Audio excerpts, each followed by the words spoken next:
Hi అండి, అందరికీ నమస్తే. నేను మీ ఇంజనీర్ అశోక్. ఇల్లు కట్టుకునే ప్రతి ఒక్కరికి ఎదురయ్యేటువంటి అతిపెద్ద సమస్యల్లో ఒకటైనటువంటి వాల్ క్రాక్స్.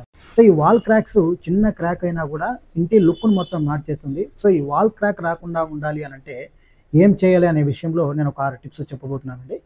సో ఈవెంట్ తెలుసుకుని పోయేదానికంటే ముందే మీరు కనుక ఫస్ట్ టైం మన ఛానల్ని చూస్తున్నట్టయితే ప్లీజ్ ఇప్పుడే లైక్ చేయండి, సబ్స్క్రైబ్ చేసుకోండి, పక్కనే ఉన్న బెల్ ఐకాన్ని క్లిక్ చేస్తే నేను పెట్టే ప్రతి వీడియో మీకు నోటిఫికేషన్ ద్వారా వచ్చేస్తుంది.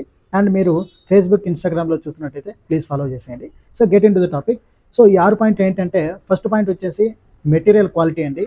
బ్రిక్స్, శాండ్, సిమెంటు, వాటరు, ఈ 4 మెటీరియల్స్ యొక్క క్వాలిటీ అనేది మెయిన్ కీ రోల్ పాటిస్తుందండి. సెకండ్, మిక్సింగ్ ప్రపోర్షన్ అండి. బ్రిక్ వర్క్, ప్లాస్టింగ్, ఈ రెండింటికి మిక్సింగ్ ప్రపోర్షన్ అనేది కరెక్ట్గా ఉండాలి.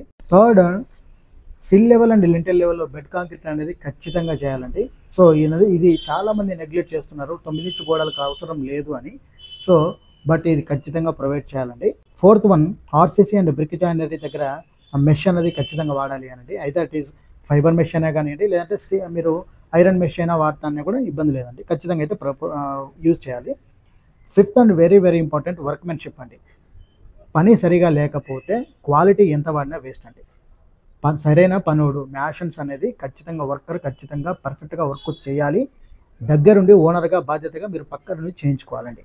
నెక్స్ట్ వన్, క్యూరింగ్ పీరియడ్ అండి. మినిమం కంపల్సరీ అండి, బ్రిక్వర్కైనా లేదా ప్లాస్టిక్ అయినా మినిమం 7 to 10 days క్యూరింగ్ చేయండి.